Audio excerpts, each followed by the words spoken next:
ما کان محمد ابا احد من رجالکم ولکن رسول اللہ، کہ محمد صلی اللہ علیہ وآلہ وسلم تم مردوں میں سے کسی کے باپ نہیں ہیں، مردوں میں سے کسی کے باپ نہ ہونا حضور کے خاتم النبیین ہونے کی دلیل اور ضمانت ہے۔ لیکن ساتھ یہ کہنا ولکن رسول اللہ، لیکن وہ اللہ کے رسول ہیں، اور پھر اس کے بعد یہ جو الفاظ ہیں وخاتم النبیین، سب انبیاء کے خاتم ہیں، سب انبیاء سے آخر میں تشریف لانے والے ہیں۔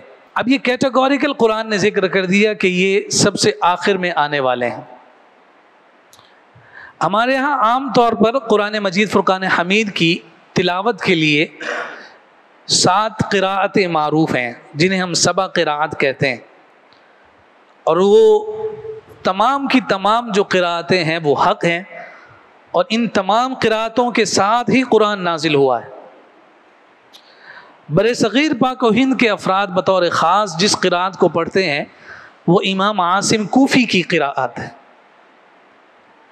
امام عاصم کوفی رحمۃ اللہ تعالی علیہ کی قراءت میں یہ لفظ اسی طرح سے جیسے ہم تلاوت کرتے ہیں وخاتم النبیین، باقی جو 6 قراءتیں ہیں ان میں یہ لفظ ہے وخاتم النبیین، ولکن رسول اللہ وخاتم النبیین، اور امام عاصم کوفی کی قراءت میں وخاتم النبیین ہے۔ اور ان دونوں قراءتوں کے اعتبار سے حضور نبی رحمت صلی اللہ علیہ وآلہ وسلم آخری نبی ہی قرار دیے گئے۔ خاتم فاعل کے معنی پر ہے، اور جب ہم خاتم النبیین کہتے ہیں تو اس کا معنی ہوا کرتا ہے کہ نبیوں کے سلسلے کو ختم کرنے والے، فاعل کے معنی میں سبجیکٹو معنی آتا ہے، نبیوں کے سلسلے کو ختم فرمانے والے، سب سے آخر میں تشریف لانے والے۔ اور جب ہم کہتے ہیں خاتم النبیین تو خاتم جو ہے وہ مہر کو کہا جاتا ہے، اسٹمپ کو کہا جاتا ہے۔ تو حضور علیہ الصلوۃ والسلام کو نبوت کے سلسلے کی مہر قرار دیا گیا، گویا کہ ایسا ہی ہے کہ جب دین اسلام اللہ رب العزت نے کامل اور اکمل فرما دیا، رشد و ہدایت کا مجموعہ اپنے کمال کو پہنچا، الیوم اکملت لکم دینکم کی بشارت عطا کر دی گئی، تو پھر اس کے بعد گویا کہ نبوت کے سلسلے کو ختم کر کے حضور علیہ الصلوۃ والسلام کے ذریعے سے مہر لگا دی گئی کہ اب اس مہر کے لگنے کے بعد مزید کوئی چیز اس شریعت میں داخل نہیں ہو سکتی۔ حضور علیہ الصلوۃ والسلام نبوت کے خاتم ہیں، یعنی اس سلسلے کو مکمل فرمانے والے ہیں، منقطع کرنے والے ہیں۔ اب حضور علیہ الصلوۃ والسلام کے بعد قیامت تک کوئی نبی اور رسول نہیں ہے۔ بطور خاص فتنہ قادیانی کے حوالے سے یہ بات ہمارے مد نظر اور ملحوظ خاطر رہے۔ اگر آپ کسی قادیانی سے پوچھیں کہ کیا تم حضور کو خاتم النبیین مانتے ہو، تو وہ کہیں گے کہ ہاں ہم حضور کو خاتم النبیین مانتے ہیں۔ تو آپ نے تو آ کر مجھے پکڑنا ہے اور آپ نے آ کر کہنا ہے کہ جناب وہ تو کہتے ہیں کہ ہم خاتم النبیین مانتے ہیں، آپ ہی نے تو کہا تھا کہ جو آخری نبی مانے تو وہ مسلمان ہوتا ہے، تو قادیانیوں کو غیر مسلم کیوں قرار دیتے؟ تو اس کا جواب یہ ہے کہ جس معنی میں قرآن نے حضور کو خاتم النبیین کہا ہے، یہ اس معنی میں حضور کو خاتم النبیین نہیں مانتے۔ مثال کے طور پر جیسے کہ میں نے آپ کے سامنے صراحت کے ساتھ ذکر کر دیا کہ خاتم اور خاتم دونوں قراتوں میں اس کا معنی یہی ہے کہ حضور آخری نبی۔ ایک لفظ استعمال ہوتا ہے عام طور پر ہماری کتب میں بھی موجود ہے، جیسے مثال کے طور پر کہتے ہیں خاتم المحدثین، اسی طرح سے کہتے ہیں خاتم المحققین۔ اس سے مراد یہ ہوتا ہے کہ جتنے بھی محدث تمہیں نظر آتے ہیں، جتنے بھی محقق تمہیں نظر آتے ہیں، جتنے بھی مفسر نظر آتے ہیں، ان میں سب سے افضل خاتم المحدثین جب آپ کہیں تو اس سے مراد یہ ہوتا ہے کہ سارے محدثین کی اپنی شان ہے، لیکن جسے خاتم المحدثین کہا جا رہا ہے وہ سب سے افضل۔ تو قادیانی حضور کو خاتم النبیین اس معنی میں کہتے ہیں کہ یہاں مراد یہ ہے کہ حضور علیہ الصلوۃ والسلام سب سے افضل نبی ہیں۔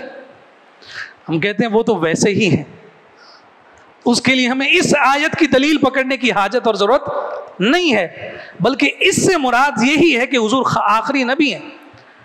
اگر بربنائے تنزل آپ یہ بات کر ہی لیتے ہیں کہ چلو ان کی بات تھوڑی دیر کے لیے مان لیں کہ یہاں خاتم النبیین سے مراد سب سے افضل نبی ہیں، تو حضور نبی رحمت صلی اللہ علیہ وآلہ وسلم نے انہی الفاظ کے ساتھ اپنے احادیث میں اس کا معنی خود ہی ذکر فرمایا.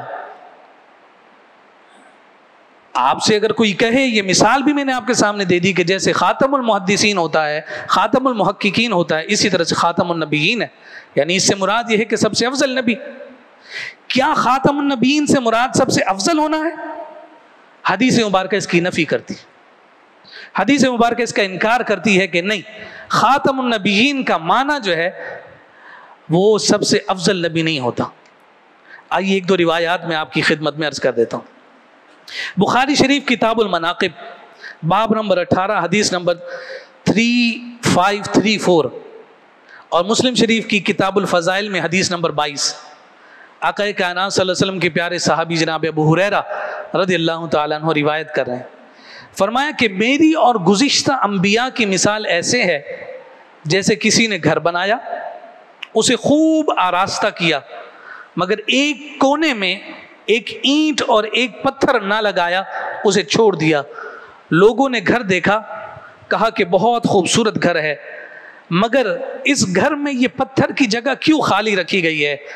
حضور علیہ الصلوۃ والسلام نے فرمایا فَأَنَا اللَّبِنَةُ، وہ اینٹ اور وہ پتھر میں ہوں، وَأَنَا خَاتَمَ النَّبِيِّينَ، اور میں نبیوں کا خاتم ہوں.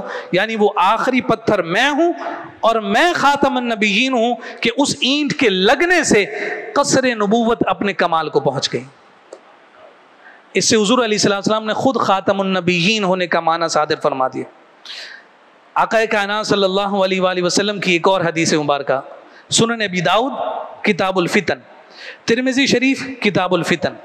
حضرت ثوبان رضی اللہ تعالیٰ عنہ روایت کرتے ہیں، آقا کائنات صلی اللہ علیہ وآلہ وسلم نے فرمایا سیکون فی امتی 30 کذابون، میری امت میں ان قریب 30 کذاب پیدا ہوں گے، جھوٹے اور مکار پیدا ہوں گے. کریں گے کیا؟ کلہم یزعم انہ نبی، اور ہر ایک یہ گمان کرے گا کہ وہ اللہ کا نبی ہے. پہلے فرمایا کہ یہ جو دعویٰ کریں گے، دعویٰ بعد میں کریں گے، جھوٹے پہلے ہوں گے. 30 کذابون کے الفاظ استعمال فرمائے، اور پھر فرمایا وَأَنَا خَاتَمُ النَّبِيِّينَ لَا نَبِيَّ بَعْدِي. لوگوں سن لو، یہ جھوٹے آئیں گے، 30 کے قریب آئیں گے. ایک مقام پر فرمایا قریب من 30، 30 کے قریب آئیں گے، یعنی 30 سے کچھ اوپر نیچے. اور یہاں پر 30 کا ہنسا ذکر فرمایا، اور فرمایا کہ یہ جھوٹے ہوں گے، مکار ہوں گے، شاطر ہوں گے. اور ساتھ فرمایا انا خاتم النبیین، میں آخری نبی ہوں، لا نبی بعدی، میرے بعد کوئی نبی نہیں. اگر قرآن میں موجود خاتم النبیین سے مراد سب سے افضل نبی لیا جائے تو ان احادیث مبارکہ کو کس سمت کریں گے؟ اس لیے فرمایا کہ بہترین تفسیر وہ ہوتی ہے کہ قرآن کی آیت دوسرے مقام پر اس آیت کی تفسیر کر دے. تفسیر بالقرآن، تفسیر القرآن بالقرآن جسے کہتے ہیں، قرآن کی تفسیر قرآن کے ذریعے سے. اور اس سے بہتر بات تفسیر یہ ہوا کرتی ہے کہ تفسیر القرآن بالحدیث، کہ قرآن کی وہ تفسیر جو مصطفیٰ کے براہ راست فرمان سے جاری ہو جائے. تو یہاں پر مراد خاتم النبیین سے کیٹیگوریکل یہ ہے کہ حضور علیہ الصلوۃ والسلام آخری نبی ہیں، اور ایسے آخری نبی ہیں کہ ان کے بعد نہ کوئی ذلی نبی، نہ کوئی بروزی نبی، نہ کوئی امتی نبی، نہ ہی مسیح موعود کے اعتبار سے باتیں، یہ تمام کی تمام روک دی گئیں. اس وجہ سے کہ حضور علیہ الصلوۃ والسلام کی ختم نبوت کا یہ عقیدہ اس قدر مستحکم، اس قدر مضبوط اور پختہ رہے کہ رہتی دنیا تک کے مسلمان اس وقت تک مسلمان ہی نہیں ہو سکتے جس وقت تک حضور علیہ الصلوۃ والسلام کو خاتم النبیین اس معنی میں نہ مان لیں کہ آقا کائنات صلی اللہ علیہ وآلہ وسلم آخری نبی ہیں.